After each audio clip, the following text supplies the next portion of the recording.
The Rams have a new offensive coordinator in Liam Coen. What does he bring to their title defense in 2022?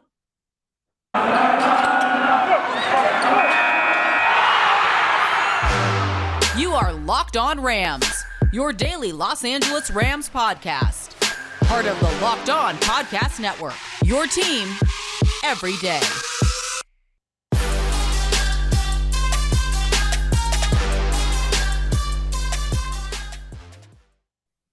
Thanks for making Locked On Rams your first listen every single day, free and available wherever you get your podcast, your team every single day. Make sure you subscribe to Locked On Rams. Click that subscribe button on your podcast feed. And while you're there, why don't you go on over to YouTube as well? Click on the Locked On Rams YouTube channel. Get your subscription to that as well.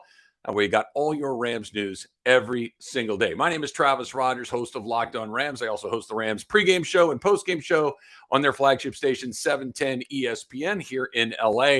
Also do a show there every day, Monday through Friday, 10 a.m. to 1 p.m., the Travis and Sliwa show. So check that one out if you can as well. And today's episode is brought to you by BetOnline. BetOnline has you covered this season with more props, more odds, and lines than ever before. BetOnline, where the game starts. Okay, so let's get right to it. Liam Coen is the new offensive coordinator for the Rams coming up this upcoming season, the 2022. Their title defense, of course, Kevin O'Connell is now the new head coach of the Minnesota Vikings. So the Rams are going to go through something that they've had to do a handful of times before. I've said it before. I'm going to say it again. I think one of Sean McVay's greatest qualities as a head coach has nothing to do with drawing up a play, has nothing to do with play calling and deciding, when to go for it, when not to go for it, this guy or that guy. Those are all incredibly important.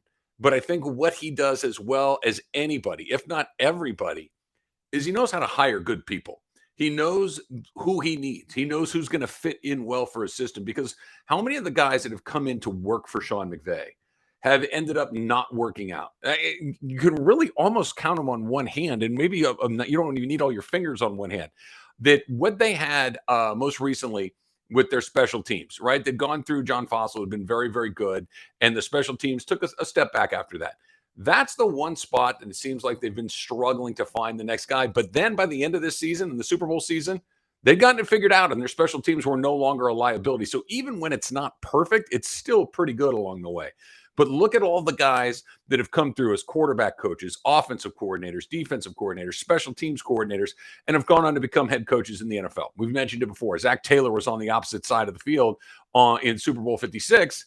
He was a former Rams assistant. Matt LaFleur, of course, Brandon Staley, who's the head coach of the Los Angeles Chargers. The league is filling up with guys from the Sean McVay coaching tree, despite the fact that they're all older than Sean McVay. Sean McVay is still the youngest coach in the NFL. Now, he's got to replace another guy, Kevin O'Connell, as mentioned, and Liam Coen, who was at Kentucky, is now coming back to the Rams, who has worked with Sean McVay previously. So it's familiar territory, but I think it speaks very well to exactly what he's going to bring, that Sean McVay thought that it would be a good chance to bring him back. Kirk Morrison, who does the Rams pre-half and post with me on the flagship station, ESPN LA 710. He also covers college football for ESPN, had a chance to, talk with Liam Coen, get to know him a little bit along the way. So I asked Kirk last week what he thought about Liam Coen coming in to become the Rams' new offensive coordinator. Kirk Morrison, of course, is my partner on the pre-half and post-game show on the flagship station, ESPN LA 710. Of course, longtime NFL linebacker, and you see him on ESPN's college football coverage as well. Let's go to that right now. The Rams are going to take their offensive coordinator from the University of Kentucky. They're going to put him into that new role to replace Kevin O'Connell, who's now the head coach of the Vikings. What do we know about Liam Coen? Well, I'll tell you this. My conversation with Liam Coen this year, it was a funny one, because he went from having Jared Goff and Sean McVay and that offense, and he was kind of just sitting back and kind of laying in the weeds a little bit, quarterbacks coach, and then he goes to University of Kentucky, and he didn't have the same guys. He's trying to get the offense across, and I had a chance to broadcast one of their games, and he loved LA, but obviously the challenge of getting guys in the right spot and getting guys to understand the offensive philosophy. The thing is, the game actually didn't change much, right? People think college, NFL, it's a big difference. No, it's still X's and O's. It's but it's just about having the right guy, the right quarterback. And it's hard if you don't have that right guy. And his quarterback last year was a guy who didn't pull the trigger enough. But what I do know is that he's an NFL coach, wanted to be an NFL, but Mike Stoops had to take him away. He was like, I want what's working in the NFL. Mhm. And that's what attracts some of the players too. College players is that, hey, I run a college system. So exit Liam Coen from Kentucky. He goes to the Rams. And then Stoops says, I still want this NFL flavor. He gets Rich Scarangello, the quarterback's coach of the 49ers. Mm. He now is the OC over at Kentucky. So it's musical chairs. But I tell you this, Liam, he wanted to be back. I know this is a great opportunity from him. And just reading his quotes recently, it's a great opportunity for him to learn, but he knows it's also being put in a position to elevate himself. And who's to say he probably won't be the next head coach in the NFL in about Well, 2 or 3 seasons. I was going to say the line from being on Sean McVay's staff to running your own shop is a short one, right? It turns over Right. pretty quickly. Why has Sean McVay been so successful in being able to survive this turnover? Because typically when you have turnover like this in your staff, you don't keep continuing to find the next guy along the way. And really almost everybody that they've brought in at one point or another has gone on to bigger and better things, and they really haven't missed a beat. What does he know about hiring guys that other people don't? I think this one may be the most challenging season of all of them, though, Travis. I really do, because when you really look at the people who have walked out of the door, and I kind of have to go chart all of this. We know about the 4 head coaches and Matt Mhm. LaFleur, obviously Zach Taylor, Brandon Staley, now Kevin O'Connell. But I look at all of the assistant coaches that have taken off as well. Joe Barry, who's now the defensive coordinator in Green Bay. You forget about him. EJ Evero, who's the assistant defensive backs coach. Aubrey Pleasant. I mean, I'm just going through the list of names of guys who've been Wes a part Phillips of. went to Minnesota Yeah, with Kevin O'Connell. yeah, you got Wes Phillips who left. Remember, we Yeah. were Wade Phillips used to be here. Like, I'm looking at all the guys who he's had, and you talked about the turnover. Um, it goes back to what you talked about, the culture that he set. That guys can come in and say, "Hey, this is the standard. This is what I ask of you. I'm not asking you to reinvent the wheel, but I'm asking you to give everything you got, and I'm asking you to work your tail off. And look, we're gonna figure this thing out." And I think he brings in a working environment that everybody wants to be a part of. And I remember talking to another head coach, college head coach, and he said, when you have the culture of winning, but you also have the culture of fun, you have that culture of, man, that looks like a great place to work. Yep. It's infectious. Other owners, general managers, school administrators, they're watching it on television. They said, wow, they sure make winning look fun. And I think that's why Sean McVay will continue to keep having good coaches, great coaches come aboard, because they know that, hey, I got one of the great bosses working for me. He's going to let me do my thing. He's not going to be peddling or meddling over there. He's going to let me just work. And I think that's what's helped out so much. And if it works, you're going to get a head coaching job like Yep. that. That's the other thing that he has established along the way. My partner, Rams pre, half, and post, Kirk Morrison. Kirk, thank you so much. All good, Travis. Appreciate it. Okay, thanks again to Kirk for doing that. I thought that was incredibly insightful. And look, I think this is one of the great things about Sean McVay. One of the great things about him is that guys want to come work for him because they know that it's going to give them other opportunities. Look, if you're a coach, I would think under most circumstances, what do you want to do? If you are a football coach, what's the pinnacle of that profession? Head coach in the NFL. What has Sean McVay demonstrated that if you come and work as one of his assistants, you're going to get an opportunity to do? Head coach in the NFL. So there's going to be a long line of very capable coaches. They're going to be very excited to come back and do that for him. So that's just another in the long line. We'll see. Working for Sean McVay as an offensive coach, probably very challenging because McVay knows it as well as anybody. And obviously he's going to have his fingerprints all over it. It's Sean McVay's offense first and foremost, but very excited to have Liam Coen here for no other reason than Sean McVay thinks he's the right guy for the job. Okay, coming up next. The new league year starts in just 9 days. What are the Rams' top priorities before that new league year kicks off? That's coming up, but not before we talk about Built Bar, right? We all like things that taste good, and that's where Built Bar comes in, because not only does it just taste good and it's a nice little thing to have, in your backpack or your briefcase or your desk drawer, or maybe the glove compartment of your car. It's good for you. It's not junky. It's not one of those things that's going to make you feel bad because you put bad stuff in your body, or it's going to make you feel bad because you made a bad choice. Built Bar has you covered. Go to Built Bar and do this for me. scroll down and look at some of the charts. Go to built.com and look at the macros chart. You're going to be blown away by exactly what is in Built Bars, right? It's high protein, it's low cal, it's high fiber, it's low carb. That's what you want. You want protein that makes you feel full, right? You want something that tastes good, but you don't want something that's filled with sugar. Most Built Bars have 130 calories, 4 grams of sugar, 4 net carbs, 17 grams of protein. That's all the good stuff and not any of the bad stuff, right? Compare that to a candy bar. It's about 240 calories, 30 grams of sugar as opposed to 4, and dozens of net carbs. All sorts of great flavors. They taste great, so you don't feel like you're eating something that's good for you just because you're supposed to eat something that's good for you. You're eating something that's good for you because it tastes good as well. Built Bar, that's what they're all about, making sure it tastes good, that it tastes delicious first, and then they'll figure out how to put all the good stuff in after that. I don't know how they do it, but they do it every single time. Go to built.com. One more time, built.com. Use the promo code LOCKED15 and get 15% off of your order. Use that promo code LOCKED15 for 15% off at built.com. Okay, so the new league year is coming up in just a little bit, right? The new league year is an incredibly important time because you got to have all of your ducks in a row heading into that, right?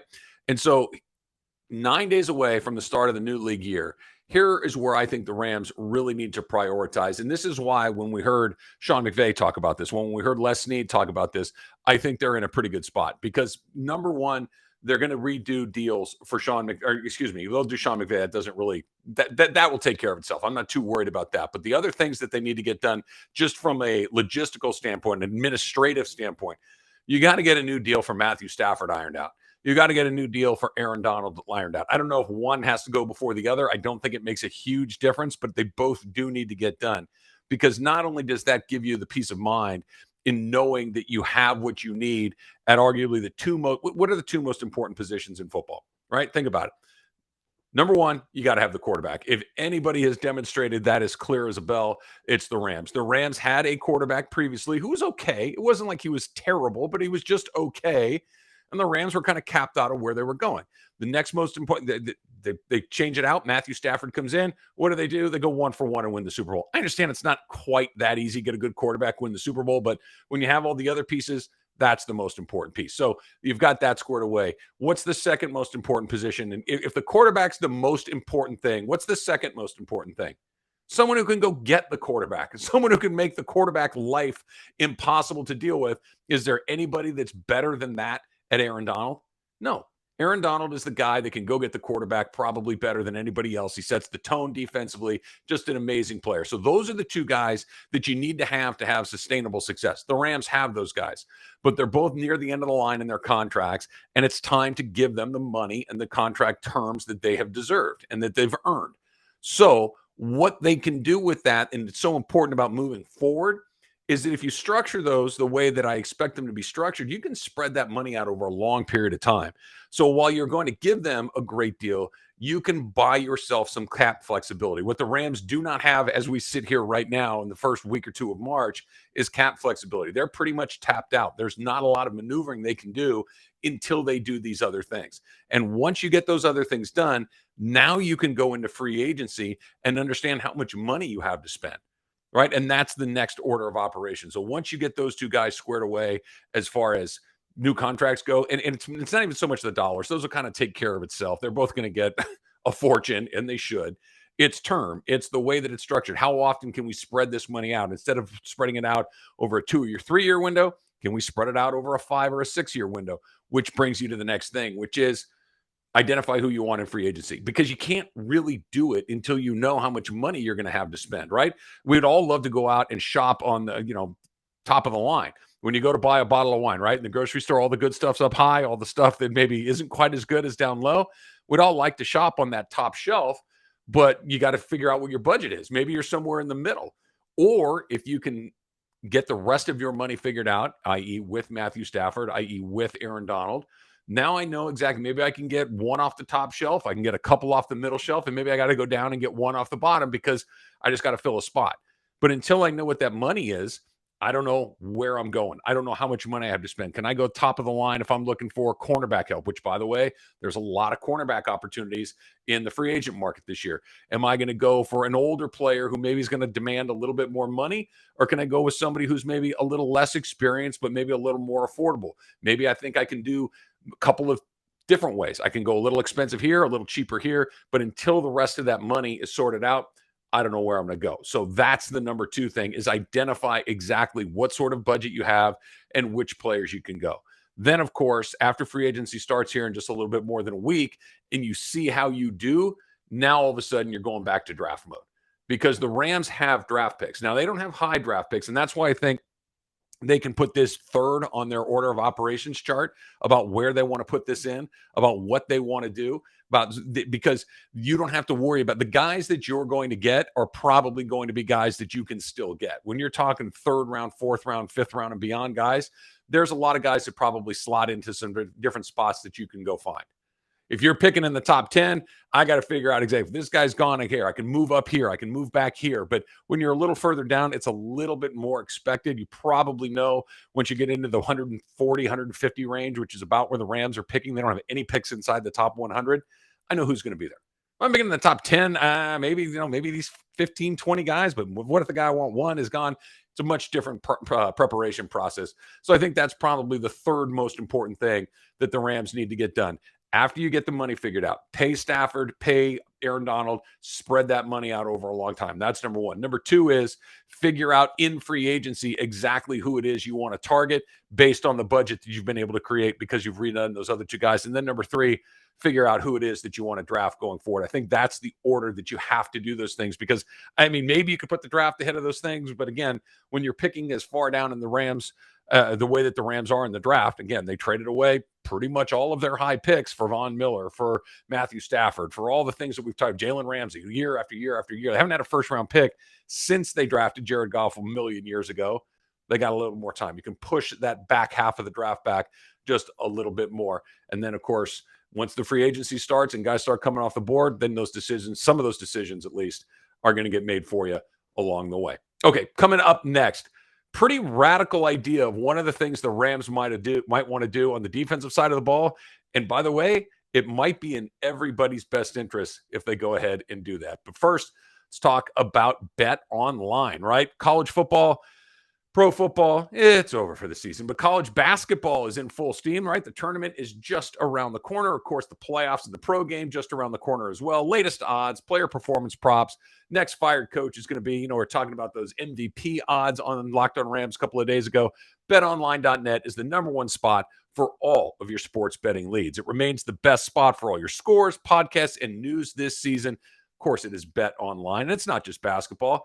They've got you covered for everything that you're into. Hockey, sure. Boxing, UFC odds, right down to the Olympics. They got everything you need at BetOnline. So head on over to the website today. Use your mobile device to learn more about the trends and action. BetOnline, where the game starts. Thanks again for making Locked On Rams your first listen every day. Make sure you're following Locked On NFL as well. Locked On Experts, I should say, easy for me to say, covering the biggest stories from around the NFL every Monday through Friday in less than 30 minutes. It, too, is free and available wherever you get your podcast. Okay, so ESPN.com had an interesting story up, and they had all the different teams kind of put a bold move maybe that they would be doing going in, and the teams didn't do it, but it's the writers that cover the team. So in the instance for the Rams, it's Lindsey Theory. And the idea was, and this was a couple of things happened today, as a matter of fact. The idea that was floated out there was maybe the Rams don't re-sign Von Miller. That maybe they decide that they got what they needed from Von Miller, that they made a big bet, it paid off, and they're going to walk away from the table with some money in their pocket, right? The proverbial money being the Super Bowl championship, the Lombardi trophy along the way. So they feel pretty good about that. The difference is that I'm not quite so sure that Von Miller wouldn't be on board with this either. Von Miller put something on his Twitter account, maybe it was Instagram, doesn't matter, about him. And he put a picture of himself in his Denver Broncos uniform that was interesting because it said, I wonder if they'll let me have my old locker back. Okay, maybe it means nothing, and I'm not going to do the Kyler Murray thing where I'm trying to figure out, the social media breadcrumbs on what means what and who did this and who did that and what does this mean and what is it. I don't care enough about that, but it is interesting.